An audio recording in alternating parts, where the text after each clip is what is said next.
Welcome to the United Federation of Nerds. Tonight we are going to discuss basically Star Trek Discovery in its entirety. And bear with me just a second. Sorry about that. We're going to talk about Star Trek Discovery in its entirety to get caught up for Thursday's premiere, February 10th of the second half of Season 4.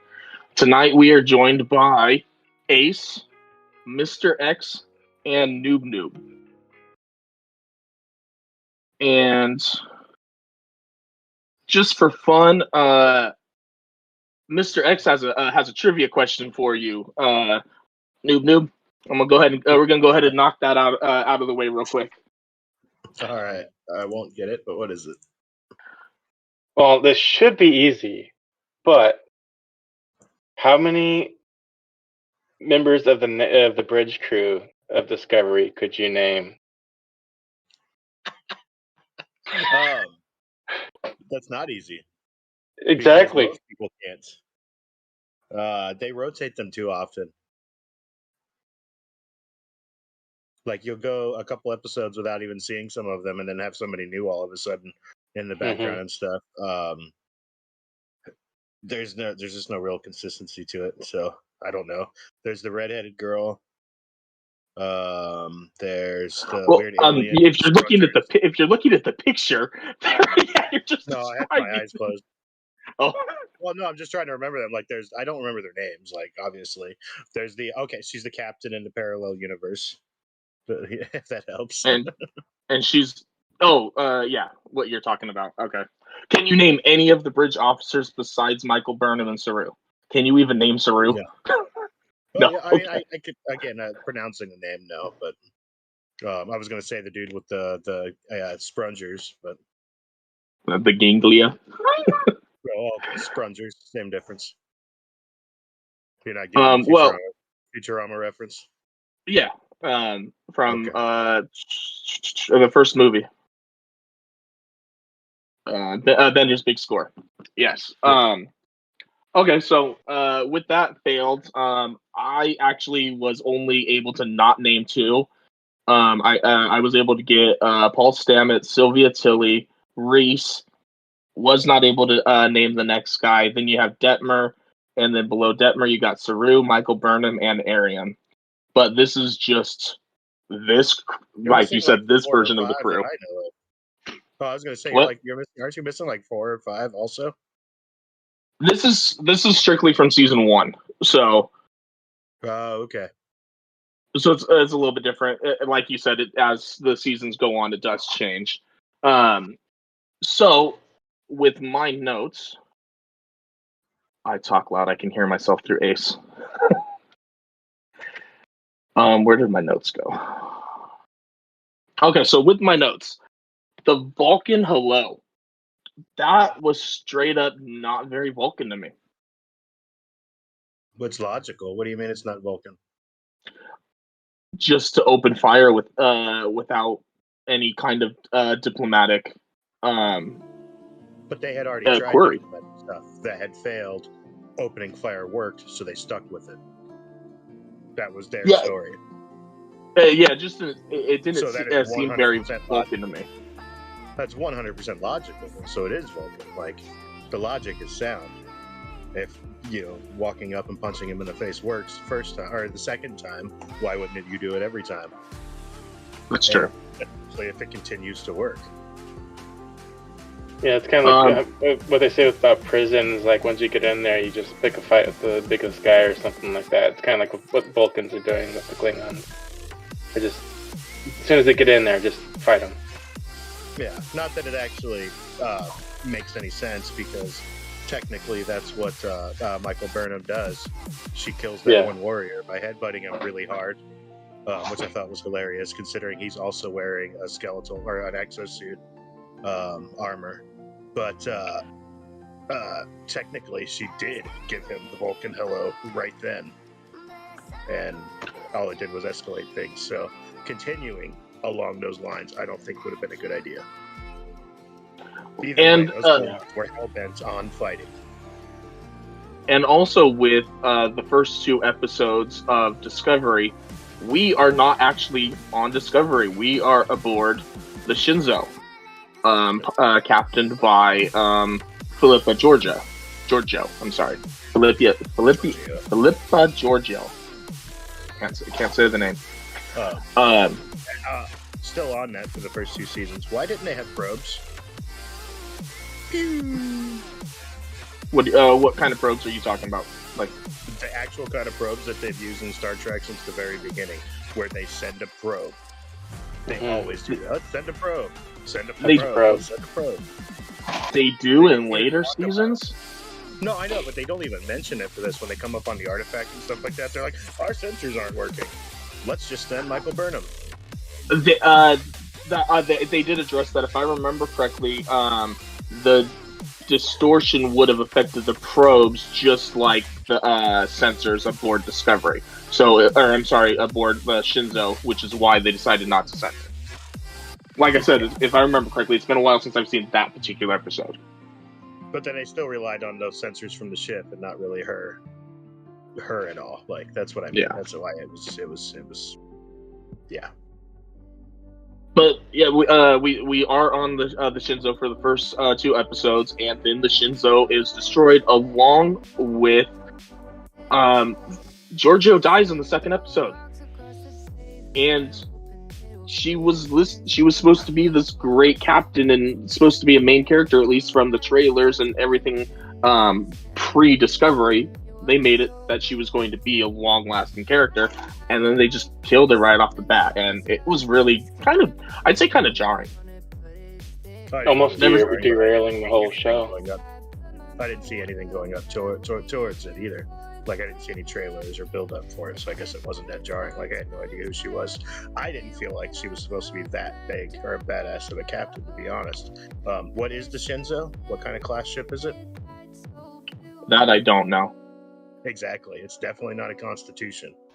They're not Rob. You know what I mean? Yeah. Like, she was not a good first officer in the first place. Burnham? Yeah. We only got to see her as a first officer for the pilot episode, because then she immediately committed mutiny and went to prison. Were horrible. Yeah, and all the choices she made were wrong. She wasn't a good first officer. It's like if you went to the TNG show and made Ensign Ro Laren a first officer. It's about as bad as that. Well, they damn near did that in one of the episodes. Yeah. But it'd be as bad as Riker going yes to any of the times Picard wanted to leave the ship. Yeah. That's pre TNG, and if you go TOS and the movies, the captains did go on a lot of the away missions. Not as much, even though they weren't supposed to. Yeah, well, Kirk did what he wants. Yeah. But now what I want to jump to is in the first episode they start the Klingon War, and my thoughts on the Klingons is in the same timeline we end up with 3 different Klingon variants. In TOS we have the smooth forehead Klingons.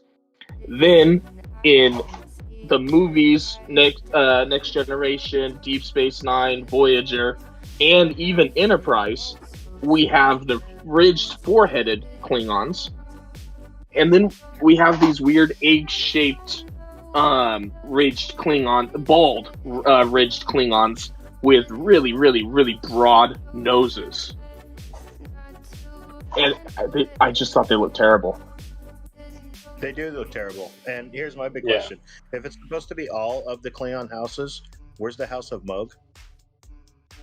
So it's of the 24 important ones, and it may have been it was probably the House of Moog's father in this generation.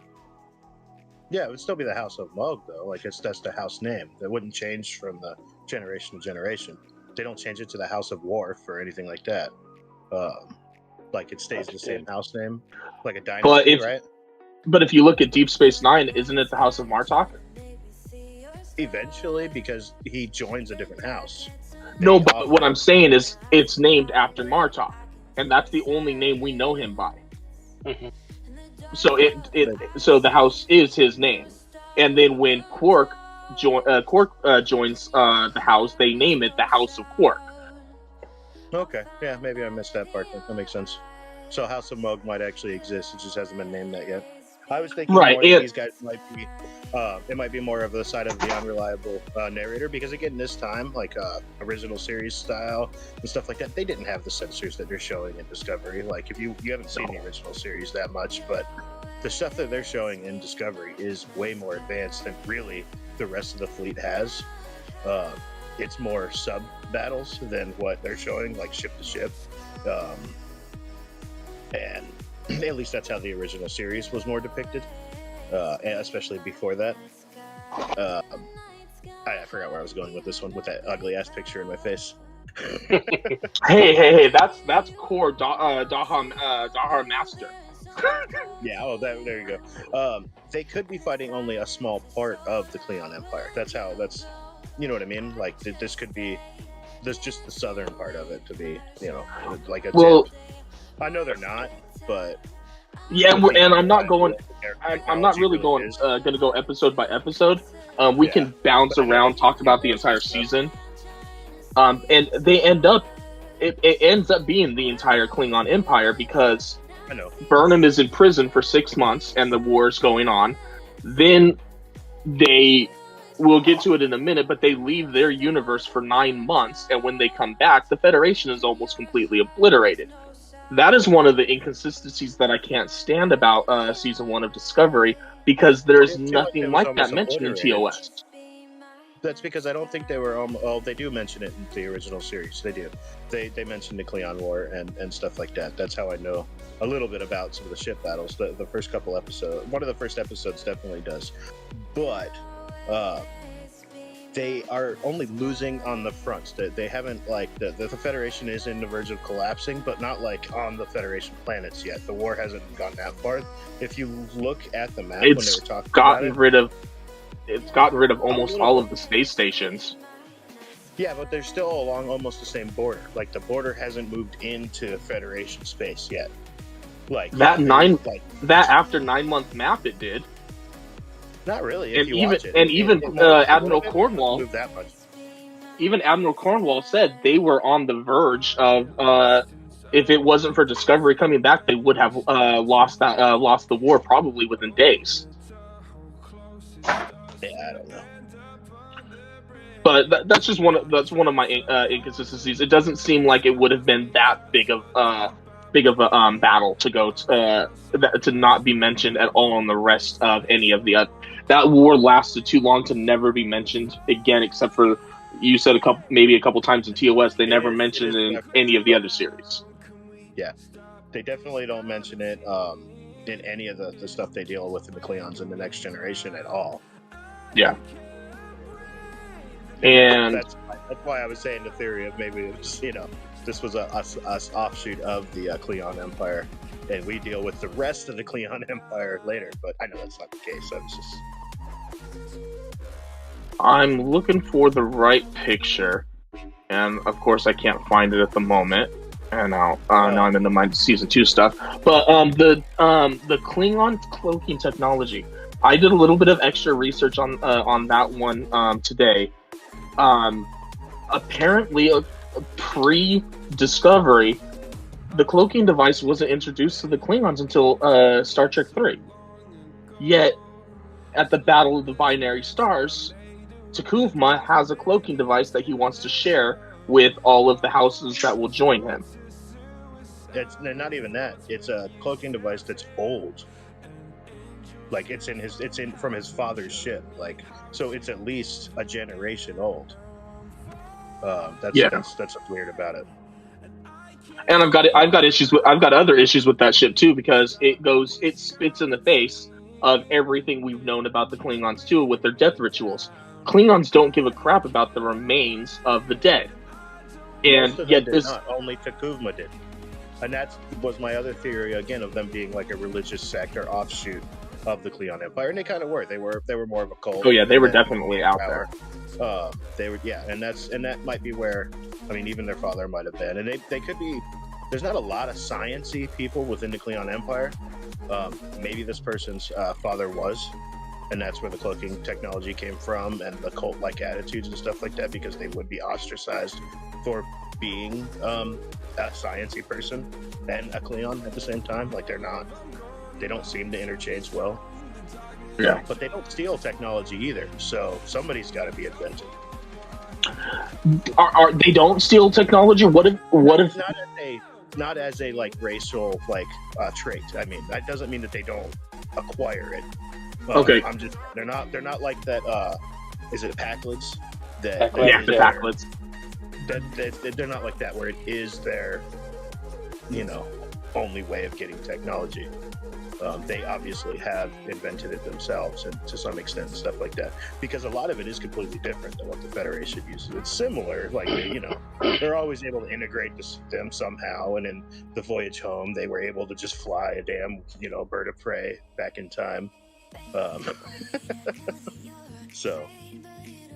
But I just popped up this picture. We were talking about Philippa Georgiou. I just wanted to throw it up there real quick. But now, what about the Bat'leths?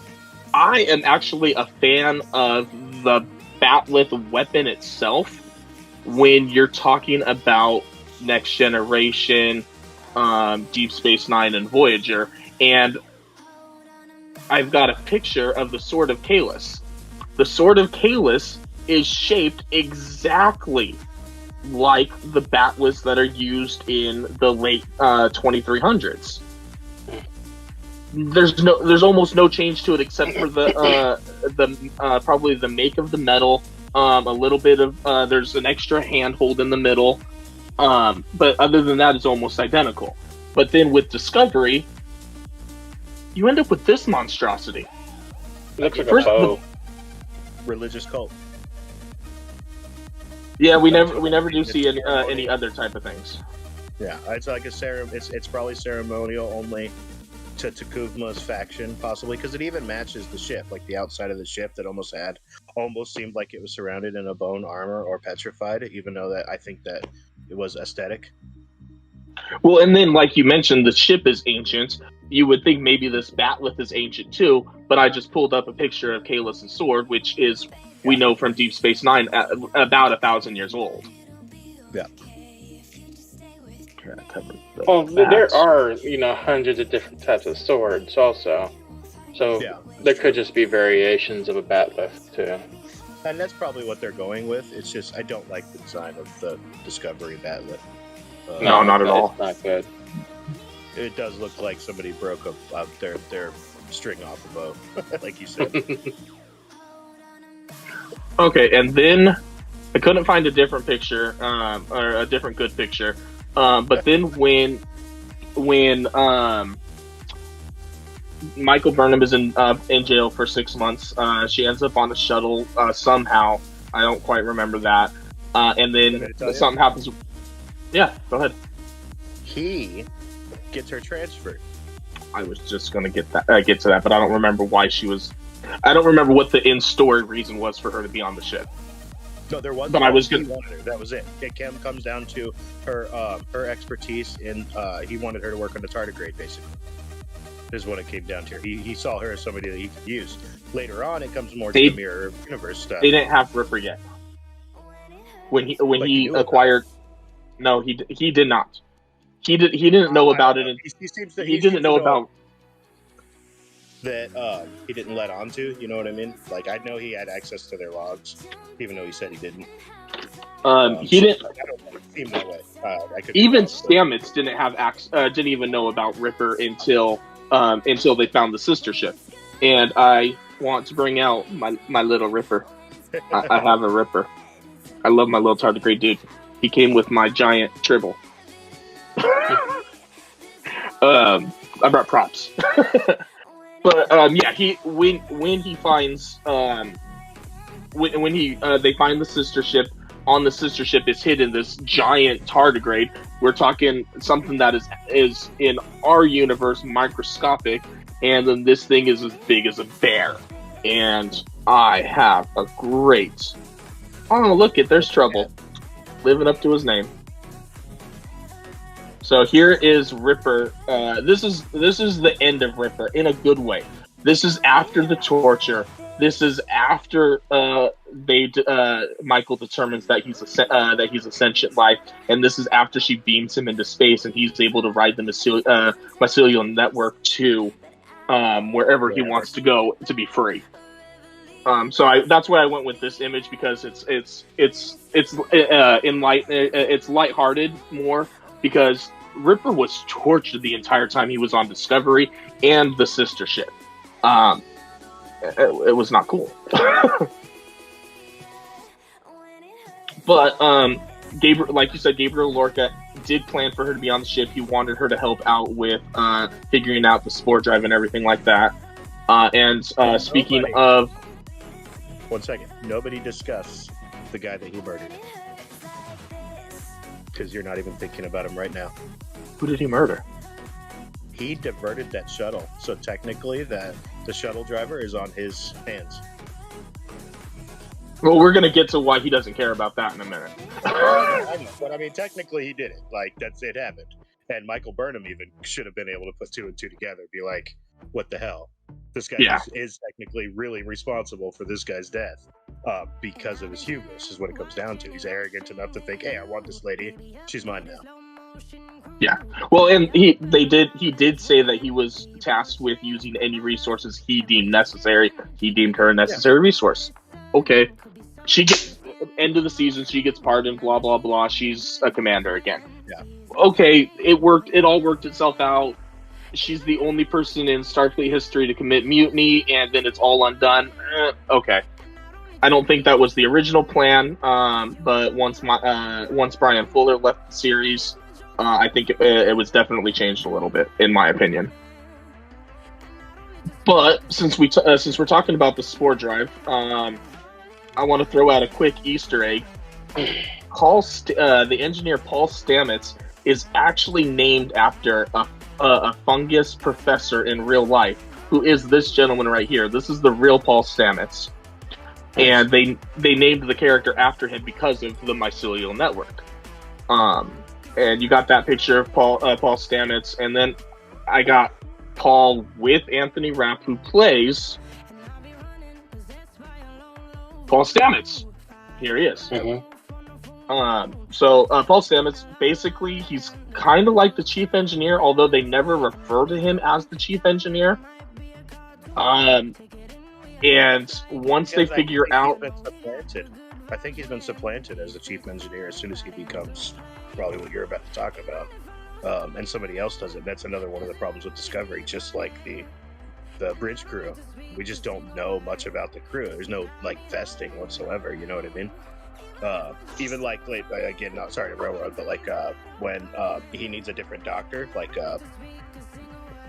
what's his name? The captain makes it so he can't be his doctor. That one episode, they keep talking about just another qualified doctor, but I'm like, who the hell is it going to be? Then in the background, every once in a while, you see her, just random person. That's it, and it's very weird. Yeah, she gets more attention in season 2. Because unfortunately, at kind of towards the end of the season, but well, let me get back to the spore drive and Paul Stamets. They figure out that the tardigrade, its DNA is responsible for how they're traveling through the mycelial network. So Stamets violates the whatever the eugenics law is, and he injects himself with tardigrade DNA, so he personally can operate the spore drive. And it does cause him great pain at first, and then they work through other things to make it less painful. That goes on through the entire series. The spore drive is a magic piece of equipment that is controlled by Stamets or Ripper, that runs on mushrooms. It runs on mushrooms, and everyone seemed to buy it. Well, I don't think And it's okay. So it's not controlled by him. What Sorry to mushrooms interrupt. do? Technically, it's not controlled by him because remember, what was the captain douchebag's name? Lorca. I forgot. I'm sorry. Lorca Lorca? changes coordinates right at the end of that one when he's supposed to be doing just one more jump. Yeah, Lorca his changes last the coordinates. So Lorca is technically in control of it. He's just the processing computer. I don't think he can consciously like jump them anywhere. I think he needs the external input. I could be wrong, or else he would just be able to do it himself, right? Like the target. Yeah, he's the conduit to the mycellular network. He's not the actual navigator. The navigation takes place on the bridge. But since we're there, let's go ahead and talk about that specific jump. That last jump blows out the spore drive and causes them to travel the mycellular network that at this point we now learn includes all or most universes, including the famous mirror universe. And we are then we're now in the Terran Empire. Sylvia Tilly is now known as Captain Tilly. They changed the name of the ship from USS Discovery to ISS Discovery, and then it just kind of snowballs from there. Then we get new Giorgio, which I was glad to see Michelle Yeoh come back. I'll be honest, I never saw Crouching Tiger, Hidden Dragon, and I never saw Crazy Rich Asians, which is what those are the things that she's really known for. So this was my first introduction to her, and then she played the aunt in Shang-Chi, and I really enjoyed her in that too, and I hope she's in the sequel as well. But this was my introduction to her. I thought, out of all of the weak character building that we got in season 1, I felt like she was one of the characters that we did get character building on, and she's not even from the right universe. Yeah. Yeah, I don't know. That whole thing, anytime you start doing anything with mirror universes and multiple realities and anything like that, it starts to get muddled. Yeah. And then don't they throw time travel into the mix also? When they tried to jump out of the mirror universe, that's when they traveled the 9 months in the future, where the Federation is almost destroyed by the Klingon War. So the Klingon War lasted. We know that she was in jail for 6 months, and they were gone for 9 months. So we know that it lasted for wow, I can't do math right now. That's a year and a quarter. Yeah. Yeah, almost a year and a half. So I don't know. I'm not doing the math right now, but I mean, in the grand scheme of things, that's a short war. That's shorter than the Dominion War, and that's the only other big war I can think of at the moment that I really know the timeline on screen. Yeah, I don't know the timeline of the Romulan War, but it was apparently it was devastating to the Federation. But then, if you skip to season 2, it's almost like the war never happened. I don't know. It's just really weird. One other thing I wanted to bring up is Sareks Katra. In previous Star Trek movies and TV shows, they've talked about the Vulcan Katra, which is basically a part of their soul or their essence that makes them them. But in Discovery, they use his Katra to telepathically communicate over hundreds of light years. And yeah, they're trying to like make it look like it's part of the mycelial network also. It seemed to me like how everything's connected.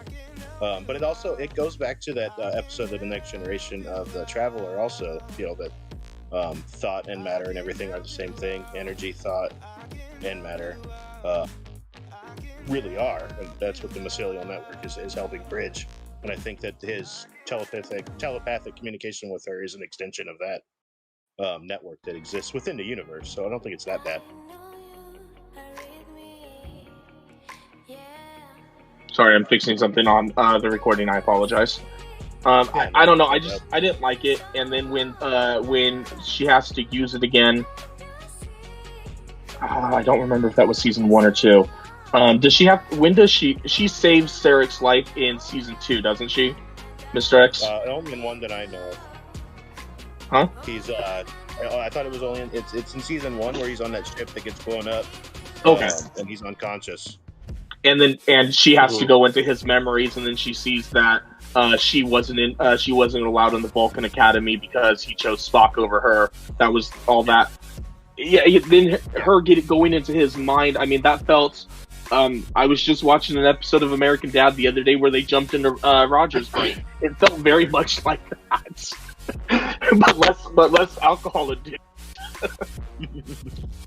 And then she does meet the alternate Sarek, and they mind meld a little bit in the second, or at the end of the first season, when they're in the mirror universe, but not like a huge difference. Yeah, because Sarek says you can trust her, and then that's and also then does not mind meld the head of security that's standing there with her that just attacked a Klingon to find out why possibly this guy did that. I don't know that whole storyline. But we are previous to the jump to the mirror universe, we are introduced to Ash Tyler, and in that episode that you're talking about, we actually learned that Ash Tyler was genetically and physically changed from the egg-shaped Klingon into a human. He is actually the albino Klingon Voq. I thought that we learned later that that's not true, that they grafted the guy's personality, they grafted the Klingon over him, but that was still a real human, because they separate the Klingon from the human later, and Ash is in Section 31 as a human. But he is Voq, but he chooses to stay with, because of his love for Michael Burnham, he chooses to remain as Ash Tyler. And they prevent the Voq personality from overtaking the Ash Tyler personality. But he was Voq. So that was the part that seemed muddled to me. That's why I wanted to ask you. The way they kept flashing back, it looked like they could either be, like you said, changing the what was it? It wasn't Takuma. What was the pale guy's name? Voq. You just said it. VOQ. Voq. Okay. Yeah, at first that's what I thought they were doing. They changed them, they scarred everything so you couldn't tell. But I mean, that's lame though, because the transporters should be able to tell. There's a lot of things that would be able to tell. So I don't know. Like a Tribble. A Tribble would be able to tell that he's a Klingon, because as we learned in Trouble with Tribbles, Tribbles don't like Klingons. Yeah, and didn't Lorca have a Tribble? Where do you think this is from? That's supposed to be his. That's supposed to be his Tribble. Yeah, I mean, I knew the guy was a sleeper cell agent. Like that was obvious from the whole, get go from the beginning. But him being a Klingon, I don't know. That was a very, very straight up ripoff from the Next Generation one with the Romulan lady. And then didn't they also do that in Voyager with a Kazon? No, Cardassian. Cardassian. Seska pretended to be Bajoran, but then they also they did that in Deep Space. They've done that in every series. I'm pretty sure. Yeah. Because they even had the original guy from Trouble with Tribbles in Deep Space Nine when he goes back in time to create the episode Trials and Tribulations, and it's literally the same guy where they beamed him onto the Defiant, and they were not able to tell that he was Klingon. They thought he was human. So somehow the Klingons are able to figure out a way to mask the Klingon DNA and replace it with the human DNA. That's some insane technology. Yeah. But they have some good plot armor. One thing you were mentioning the flashbacks. The flashbacks included, as far as I can remember, the only nude scene of an alien. We see L'Rell basically on top of Voq.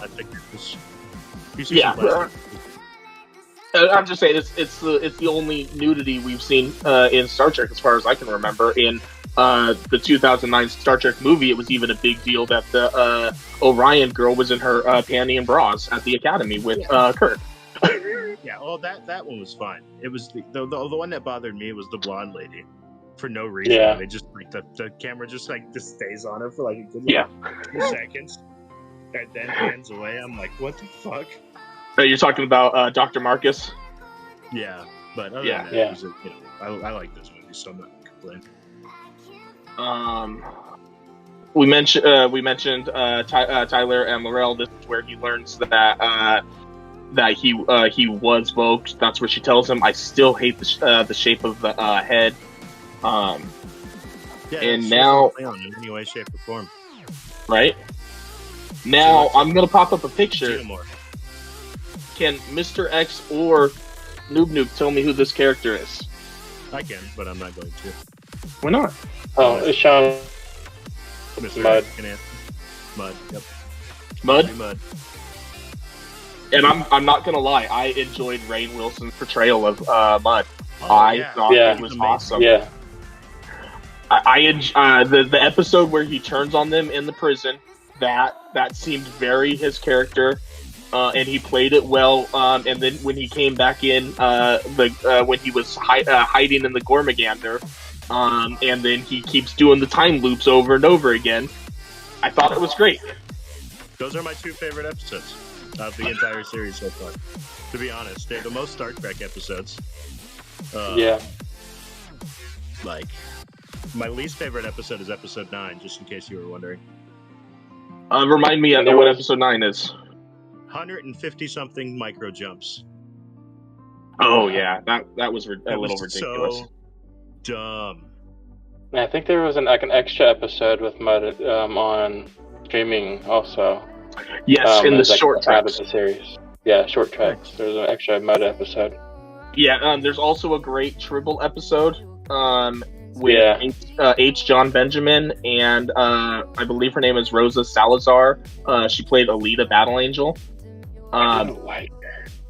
You didn't like her? I liked her. She was annoying. I liked her. I actually want to make my wife a shirt that is a picture of her on it that has the caption, "He was an idiot." But I thought it was a great short. You find out that the Tribble are actually genetically engineered to be pregnant when they're born, and it's all Bob's fault. Or Archer, or the kid from the Quickie store in Family Guy. All the many voices he does. The last thing I have that I want to say anything about for the first season is I was not happy with Laurel having a bomb that could literally destroy the entire Klingon homeworld. Not very honorable. Not very honorable, and you would think that we would know this from the other series. I'm sure they deactivated it or something at some point. So. Or she used it or somebody used it because later on, QNOS is always in disarray. Most of it. Like, there's a couple of the city I seem okay, but a lot of the other parts of it are almost always in ruins. It's, again, they probably fight a lot. But. Yeah, but I think part of that's how all the Klingons' worlds seem like. They all seem to have a lot of ruins. And then in Star Trek Into Darkness, when they go to the Klingon homeworld, they go to basically an abandoned city to find John, whatever his name was, Khan. And they find him in an abandoned city. And that universe doesn't have the bomb. So, and it's actually a little bit after this time frame. Yeah, it wouldn't be that far off of this time frame, though. So, if the bomb was there, I would say it's there. But like you said, different universe. Because we have established that there are, and we'll discuss it a little bit when we get to season 3. We have established that there are 3 Star Trek universes. There's the Mirror Universe. There's what's now nicknamed the Prime Universe, which is what Discovery takes place in, TOS takes place in, Next Generation, Deep Space Nine, Voyager. I should have said Enterprise first because it actually is a prequel. Those and the movies 1 through 10 all take place in the Prime timeline, with variations of course, the couple episodes that are Mirror Universe episodes. And then we have the third universe. They never actually call it anything, but in our universe, we call it the Abrams verse, which is the 2009 movie. Here's a quick question for you, and you can think about this like a shower thought or whatnot. Does the Abrams universe also exist in the Mirror universe? Because technically the Abrams universe is an offshoot of the Prime universe out of all the universes. Well, we learn from the mycelial network that all kind of like the spider web, the spider senses for Spider-Man, how the spider web goes across all the universes, so all the Spider-Mans kind of help each other out. The mycelial network goes across all the universes, and when Spock created that new timeline, then the Mirror Universe did have access to it. But whether they knew about it or not is something different. And we do actually in season 3 do have an answer that the Abrams verse does exist, and it wasn't just wiped out, which is it's nice to be told that. In season 3 though? Weird. Okay. Yes, in season 3. That makes sense. Does anyone have any other things that they want to say about season 1? Like I mentioned towards the beginning, Michael Burnham is pardoned. She gives a great speech in front of the Federation Council. Everyone on the Discovery receives badge of honors or whatever, Medal of Honors, and Tappy. And then the very last scene, they get an emergency call from the USS Enterprise. And then the season ends. Nobody is reprimanded, and nobody is reprimanded for the fact that they allowed their captain to be from a mirror universe during a war. Nobody knew Lorca was a mirror universe until it was too late. So you can't reprimand somebody.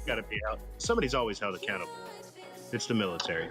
It would have been Admiral Cornwall, but as soon as she realized something was up with him, she had planned on relieving him of duty, and then that's one of the other reasons he jumped universes. Yeah, or that's what they say. One of the reasons he jumped universes. But was there anything else, Mr. X? No. Okay. So season 2 starts out with Pike basically taking over Discovery and becoming the captain. And there is this mysterious red signals, 7 red signals that have appeared. And this is what it looks like on the view screen. Later on in the season, we get a much better look at the 7 signals when Michael finds this drawing inside of Spock's diary or journal or whatever. And apparently he's been using that same thing since he was a child. Holographic technology, I'm just going to say, is phenomenal on Vulcan and on Discovery compared to anything in TOS. Well, just going to say. Technically, it's even better, because TOS, that makes sense. TOS was not a science ship. It's an exploratory vessel. That's it. It goes, it looks, other ships come and do the actual studying later. So it makes sense it may not be as shiny and cool looking as this. But the Next Generation is a Galaxy class starship. It is everything in one. Obviously, it had the holodecks, which are leaps and bounds above this, but outside the holodecks, they had nothing like this. Mm-hmm. You know what I mean? Until later on in Deep Space Nine, for like less than half a season, they do use a holographic communication. In the episode where he tracks down the guy who joined the Maquis, and in the episode where we find out, spoiler alert, where we find out Bashir is augmented, they use the holographic communication. Other than that, I don't recall them ever using it. Yeah. And the first red signal leads them to an asteroid where we get Tig Notaro, and God, I hope I'm saying that name right. She plays Jet Reno. I love Jet Reno's character. Yeah, I love her character. I want more of her in the show.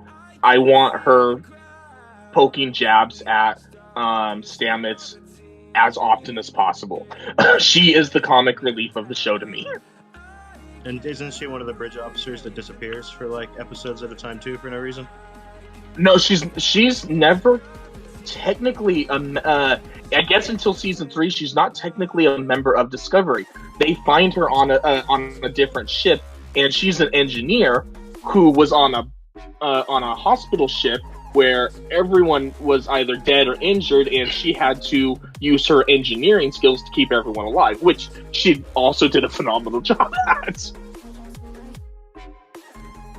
But I like her character in general. Whenever she pokes fun at Stamets, those are some of my favorite scenes. And then what I've got after that is the Red Angel. I got a couple pictures of the Red Angel. This is, I believe this is the Red Angel as it appears to Michael Burnham. I believe in that same episode, before she's transported off. And then this is when they go to Terra Elysium. This is a depiction of the Red Angel inside that church on that planet, where Terra Elysium is another location that has the red signal come above it. But I don't really have a whole lot more on that, unless either of you gentlemen want to say anything on that. Well, on the whole Red Angel storyline in general, or just on that? The whole Red Angel storyline, yeah. On how dumb it is that it's her mom?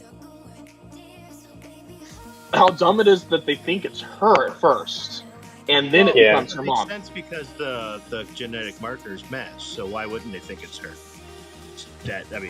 You're dealing with time travel, or they're dealing with something they have no idea. Not again, they don't know it's time travel at the moment, but they're dealing with something that's jumping. At that point, once they do the scan and they find out that it's that they find out it's Michael Burnham, they do know at that point that it is time travel. Okay, that part I didn't catch, but it's plausible to think it's Michael Burnham. But it ended up being her mom, which is so dumb. Like, out of the billions, trillions of people within the Federation that it could have been, it happens to be that person's mom that's on this ship. It's just very far from the storyline. It's kind of annoying. It's far-fetched, but they do give a payoff to that. Is it Captain Leland? Leland. He is actually the one who was responsible for Gabriel Burnham and her husband dying, because he sent them to that planet to create the time suit, which is known as the Red Angel. Yeah. So that's kind of where the little payoff is for it. But yeah, I agree. Trillions of people. It could have just been 2 other people, or you know what I mean. I don't know. They could have introduced somebody else. They could have done a lot of things and made it a little more interesting than, oh, it's your mom. To be honest, I kind of agree with that. Although when they try to kill Michael Burnham, they have to have either the person from the future in the suit coming back to save their own life, or they have to have a reason to come back and save Michael Burnham. Who else? It would have been cooler to be herself, to be honest. I don't know. It's I don't know. It just being her mom was kind of lame. But with that storyline, we also find out that the Red Angel appeared to Spock as a child to inform him where Michael had run to, and after that, he mind melded with the Red Angel, and that started creating psychological issues for him that Spock never had before. Well, yes. But how many different times has Spock not been in his right mind because of an external force? Including the episode where he was literally without a brain. Yeah, the poor guy has been scooped out so many times. including the one movie where he's just dead and then comes back to life because he regrows on a planet that's going through Genesis. It's not even really Spock anymore, but it is. It's really weird. Well, and then that's where the Katra comes back into play. But in Wrath of Khan, he mind melded with McCoy, and he implanted his Katra into it. Now, outside of the universe, Leonard Nimoy was actually intending on quitting the Star Trek franchise, but everyone wanted him back, so that's why they created the movie The Search for Spock. It paid off. It worked well. But it's not my favorite of the movies, but it's not my least favorite either. It's sure as hell not a motion picture. No, I'm sticking with William Shatner's directorial. That was terrible. I think I've only seen that movie once or twice. It was so bad. What's the name of it? What's the name? That's the point. No, well, I mean, I don't. Undiscovered Country? I thought Undiscovered Country was 6. Is it Undiscovered Country the one where they end up in the Klingon prison? Yes. I thought that was 6. I could be wrong. I don't remember. It's been a while since I've watched the original movies. But we're talking about Spock, so The Final Frontier. The Final Frontier. Oh, Which okay. you got to admit, even though if you don't like it, it is one of the purest forms of Star Trek that are out there. It is a very by the book Star Trek movie, like going out there and exploring the unknown and all of that fun stuff. I know you said it's not your favorite, but that's not here nor there. It's more Star Trek than Discovery is. That as you go further along in Discovery, the first season was really, really rough to watch. They had no idea where it seemed like they had no idea where they were going with the story, and they bounced all over the place. Season 2 seemed like it was a prequel season for the new show, Strange New Worlds. It kind of what? That's still not even out yet, and they're already on season 4 of this, though. So, yeah, Strange New Worlds comes out in May, and we will be doing weekly videos on that show as well. But I pulled up a picture of Spock, wrong Spock, Zachary Quinto, also much wrong better Spock. What? I mean, not better than the first Spock you said, just better than Discovery's Spock. I had hoped. I don't know what I was hoping, but this is the Spock that we have with season 2 of Discovery. I believe the actor's name is Ethan Peck. I would have preferred instead of the beard. I would have preferred as an Easter egg the goatee. It would have just been funny as a goatee. Then people would have thought he was from the Mirror Universe, since they've already touched on that. That's true. Although Spock doesn't know about the Mirror Universe. With the goatee in general, huh? I know, but no. In the original series, there's a Hitler version of Spock from the Mirror Universe. No, but this is before the events of TOS, so he hasn't gone to the Mirror Universe yet, so he doesn't know about it, and nobody is supposed to know that that Giorgio is actually Emperor Giorgio from the Mirror Universe. Although towards the end of the season, there's a little wink, nudge to Pike that he kind of always knew that she was from the other universe, because as he's teleporting away, he's like, I don't know what you're talking about, something like that, and he winks at her. Yeah. I found season 2 in general to be more fun than season 1. One character that I actually didn't put on my list to discuss, and I didn't grab a picture of him, but I love whenever he pops up on screen, Linus. You guys know who I'm talking about? No. The lizard dude. Big black eyes. Oh, okay, yeah. Yeah, I like his character. He's funny when he can talk crap sometimes. When they get into season 3, he just keeps playing with his personal transporter and transporting all over the ship. I feel like that's what the kind of crap I would be doing if I had that. So I'm seeing myself right there. But to get back on track, Section 31.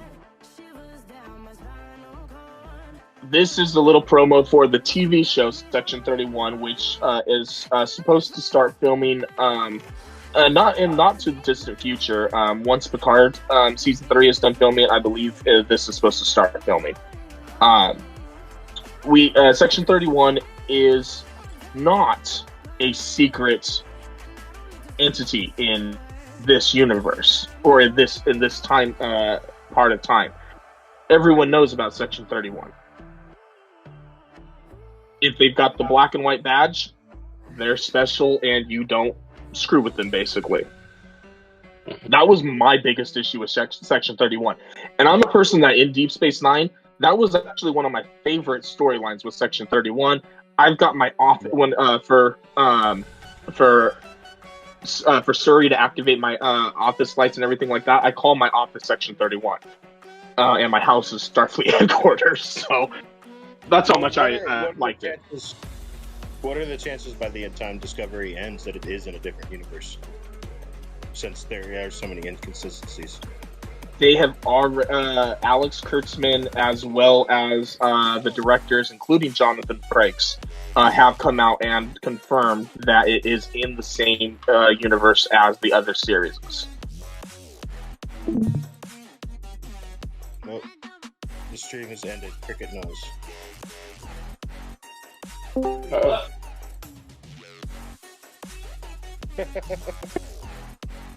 Cricket. Is Lex frozen? I'm still here. Oh, okay. You just didn't move at all, so I thought you were frozen. Alright. Sorry about that. I do. My Discord just decided to restart. That was really weird. Okay, everything's going back on for the recording. We are good. Cool. Sorry about that, guys. Oh, it happens. But what they've confirmed that it's in the same universe. Everything's supposed to lead into the original series. They're not lying though.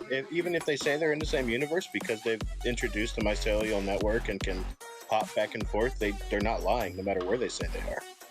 You know what I'm saying? Yeah, but we also in all of the universes. If that makes sense.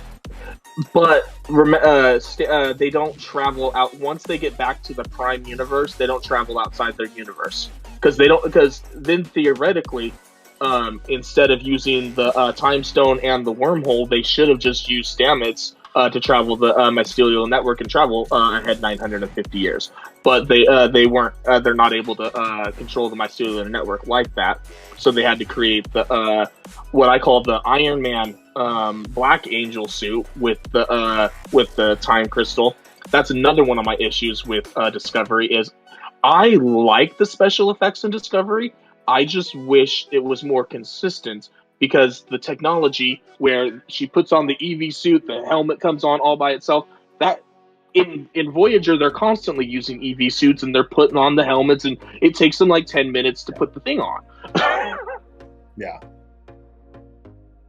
And Voyager was supposed to be pinnacle, like it was a very advanced ship. Yeah, bioneural circuitry was the most advanced starship in Starfleet at the time. Not for very long, but yeah. Okay, so did you guys have any other thoughts on Section 31? I mean, I'm going to talk about Control in a second. So No.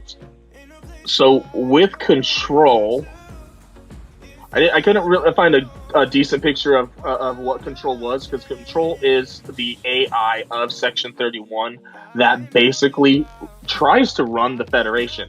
Every scenario that they get, they run through Control to see what the potential outcomes are.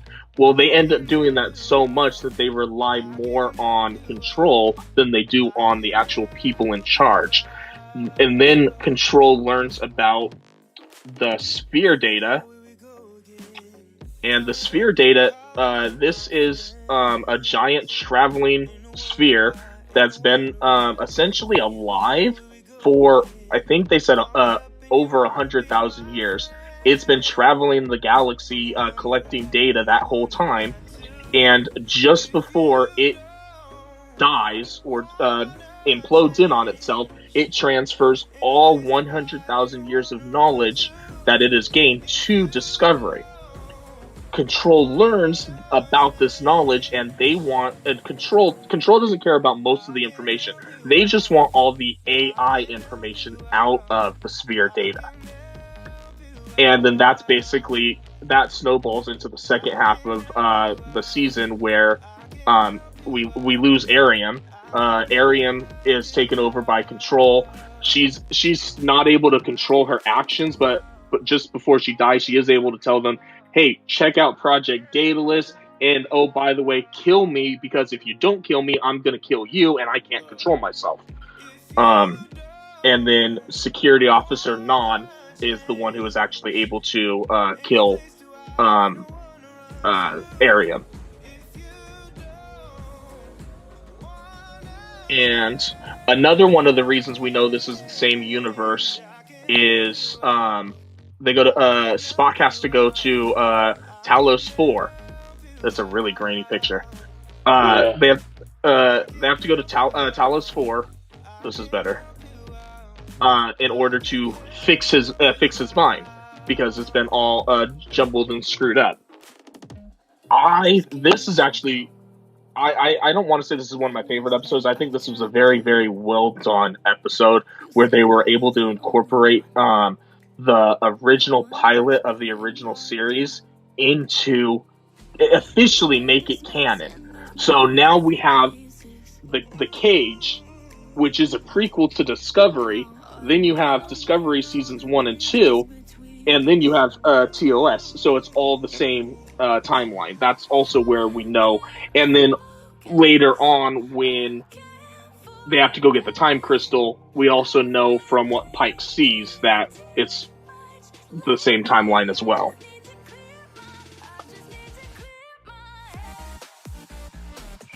Control sphere. I don't have a picture about this the Spore transporter. Couldn't find anything on that. But the Spore transporter, Tilly is infected by this mycelial entity that plays with her mind, makes her think that she's seeing a friend from elementary school, and then she gets sucked into the mycelial network. She gets sucked into the mycelial network because they need help stopping a deadly creature.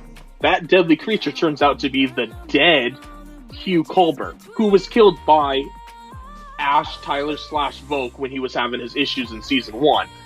We lose, in my opinion. I thought Hugh Culber was a great character. We lost him in season 1, but then we get him back in a different form in season 2. And that's all thanks to the mycelial girl, I guess. I mentioned Hugh Culber, the Kaminars. The red signal appears over Kaminar.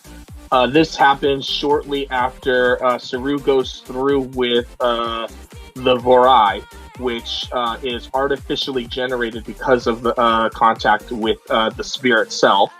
And then he learns that the Vorai is not fatal.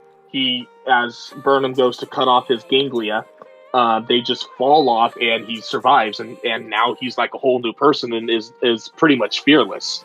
And then he suddenly gets these tentacle things that shoot darts, which are totally awesome. That is a great evolutionary thing. I love that. I'd be fearless too if I could shoot darts out of tentacle things.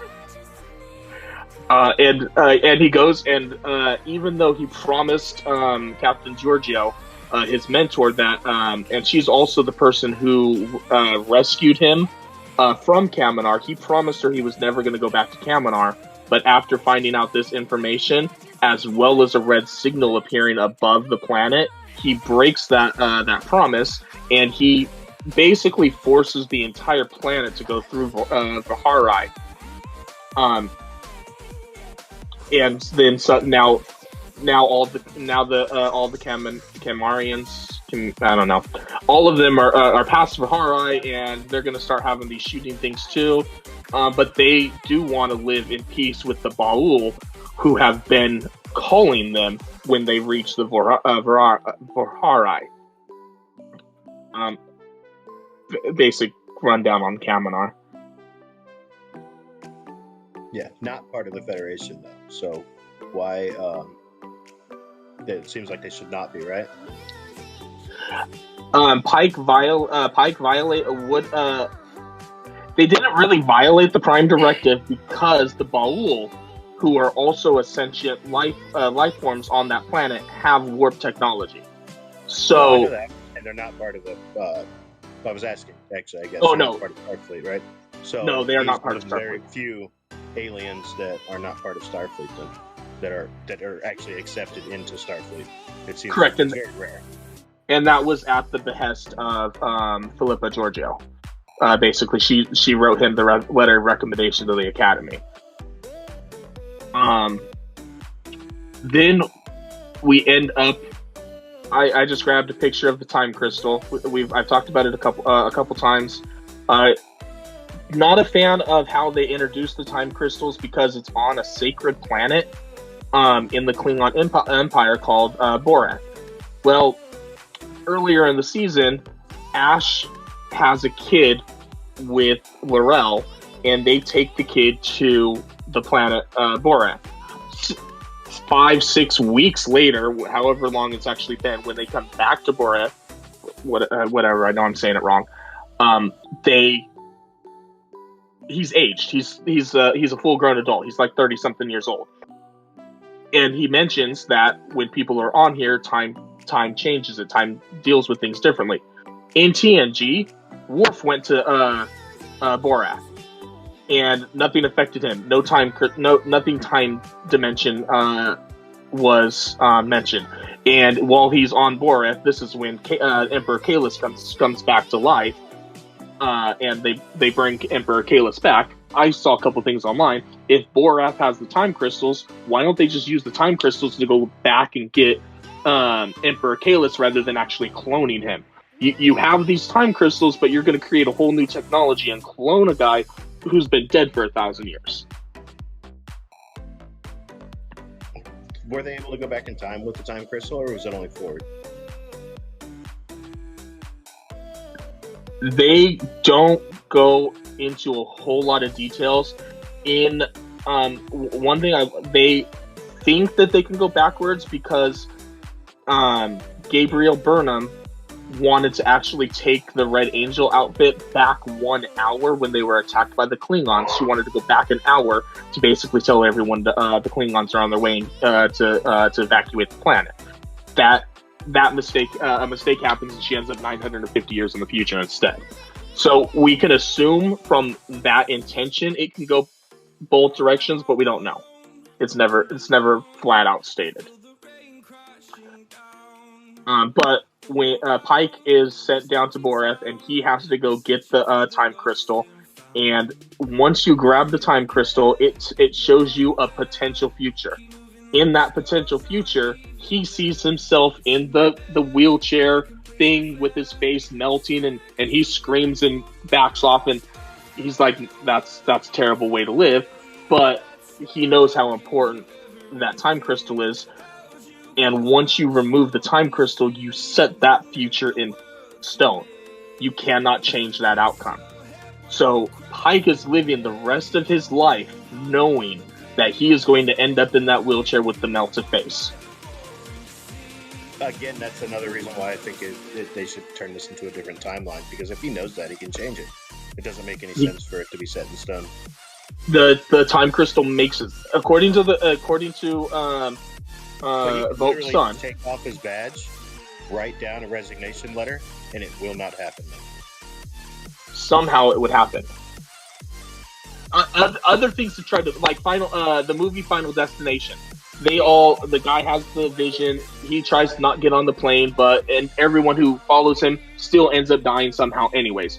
Yeah, but no, it is completely different. It's not the same scenario. It's not in a plane crash. Yeah. They don't die the same way. They don't end up in a chair. They're not disabled. They just die. All different ways than they were originally going to. That's why I think it's a different scenario. He knows the outcome of that specific thing. If he changes one thing, it's just like, you've shot a gun before. If you're a millimeter off on this end, you're an inch off on the other end, 2 inches off on the other end. That's how time works too. He knows that this is an outcome that can happen. If he makes even a small change now that he wouldn't have made before, like quitting Starfleet, there's no reason to think that would happen later on. Because he saw himself in a uniform, he wouldn't be wearing that uniform anymore. When he takes the crystal, he accepts that future is inevitable. So not only does he live his life the rest of his life knowing that he's going to get to that point, he lives the rest of his life trying to get to that point, which is weird. I'm hoping that Strange New Worlds will touch on it. So he's making the choice to do it. He might not even be a real thing that he has to do. It could be psychological. Hey, they told him this is what's going to happen, so he's not even going to try to change it. Yeah. One of the other things that I had an issue with in season 2 is the nanites. In season 3 of The Next Generation, Wesley Crusher loses a pair of nanites that start replicating themselves. At this point, nanite technology is brand new. He has to explain what it is to the bridge officers. Yet, Leland is injected with nanites, and it's whatever. Nanites are a big are a well established technology in pre TOS apparently, but not in The Next Generation. That's one of my other issues with it. And then of course, when you look at this picture of Leland, to me it looks exactly like this, where this ensign is being assimilated by the Borg in First Contact. It does. Almost identical. I almost wonder. I've read the books, and humans are actually, according to the After series books, humans are actually responsible for creating the Borg. And they another culture made a lot of nanites. They basically inject themselves into a human to survive, and it creates the Borg. But that's also deals with time travel and a bunch of stuff like that. With Control and how their technology is being used in these final episodes of season 2, and how this ensign looks in First Contact, I almost wonder if Control actually had a part in creating the Borg. All theory. Yeah, I don't know. I swore I read exactly the canon how the Borg were created, and it wasn't humans. It was a humanoid race, and it was a lady who had lost her arm. They grafted a new arm onto her that was robotic. She found out that she could control other things with it, and eventually took over the planet, and then snowballed from there. Specific for canon, there is no known origin of the Borg. Even Seven of Nine says that prior to 1,000 years, records are hard to come by for what the Borg were doing, because she didn't know the species that was involved in the episode Dragon's Teeth. That was in the cryopods for like 900 years. There's in the shows and movies, there's no real creation of the Borg. They just exist. In the series Destiny, it's a 3-book series that involves basically all the crews. It's a giant crossover, and it's time jumping even between the era of the late 2300s and as well as the Enterprise era. They're jumping back and forth, and it's actually the Enterprise era people that time travel like 2,000 years back in the future and create the Borg. And it's they're literally created by the guy screaming at the nanites coming at him, saying, "I don't want to be a psi," and then he's in the robotic voice. He says Borg, and then that's the name of the Borg. I'm not saying that that's canon because they pretty much wiped out all the books, but that was something interesting. I liked the story, but it everything that from the nanites in season 2 have just completely destroyed anything with the nanites in the future, the Borg nanoprobes and everything like that. We didn't know about. They didn't know about that technology. Unless something happens between now and then, and they have to seal it like Spock does with with the spore technology stuff, they make the Federation put it higher than top secret. So like the Omicron particle, is that right? Omicron. Yeah. No, Omega. Omega, Yeah, not the Omicron. Omicron is the virus going around right now. Right. The Omega particle, or even higher, because we never hear of like the spore stuff. That they could do something similar to that. Yeah. Maybe they do almost create the Borg, or they do create the Borg, but it gets sent off into time and space, and they don't know they do, but they realize they screwed up and then seal it. So this did go quite a bit longer than I intended.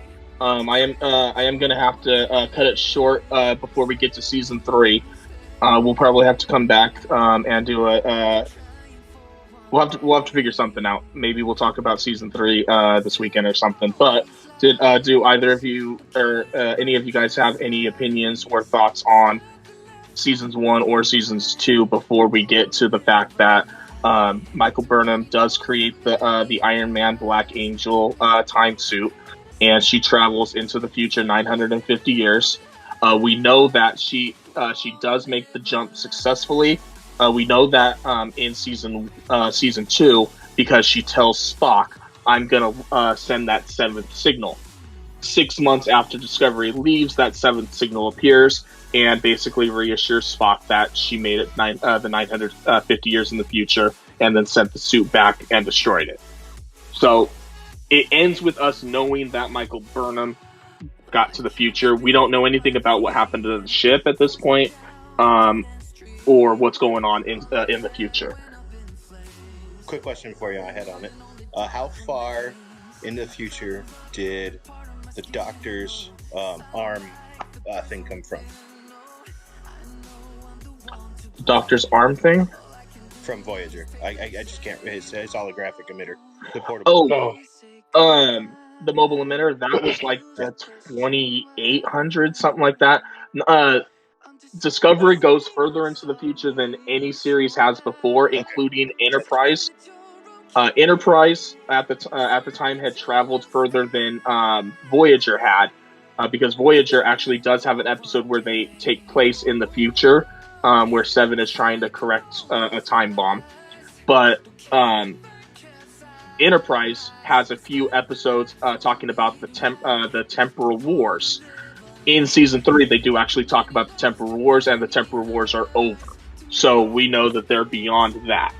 They're the furthest out that anything has gone. And to be fair, you could end Discovery right here, and when you start season 3, it is literally almost a completely different show.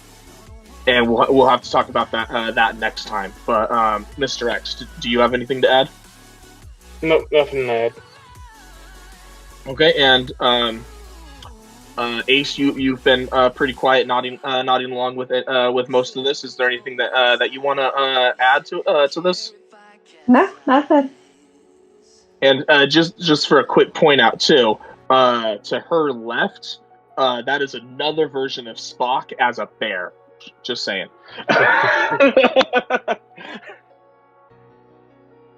And the alien's gonna fall too.